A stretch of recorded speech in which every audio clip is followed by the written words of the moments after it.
If something as innocuous as the color scheme on a yield sign can be retained by people for many years, don't you think that something more significant like the core values of our political system can be learned early and likely is retained for a long period of time by most people?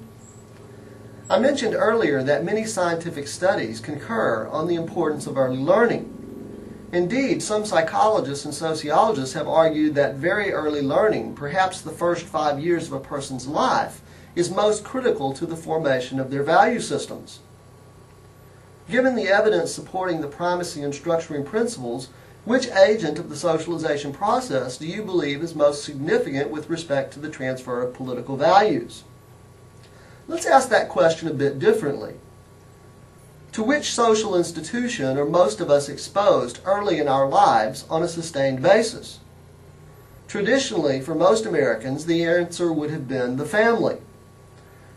The family, particularly parents, have traditionally been viewed by systems theorists as the most important agent of socialization because the parental family has the first and best opportunities to shape and mold values of young children.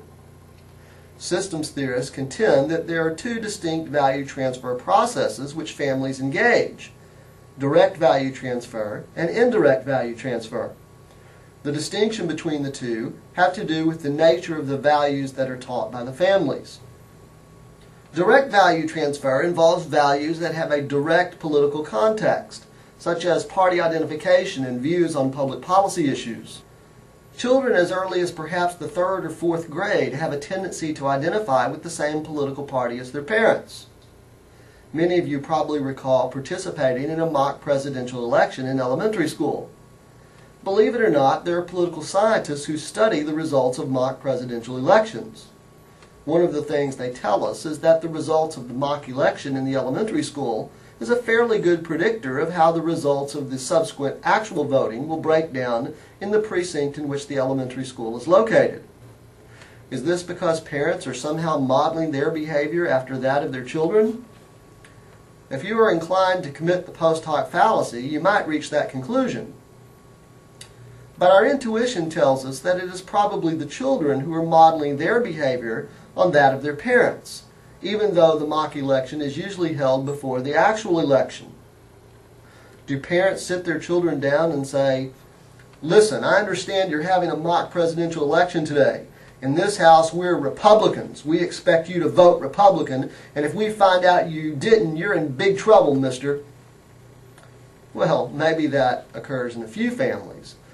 More likely, the child simply picks up and parrots the parents' preferences and behaviors.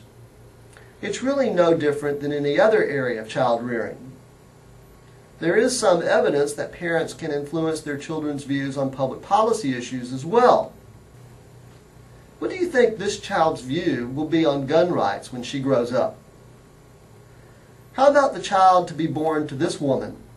What do you think his or her view will be on the abortion issue when he or she becomes an adult?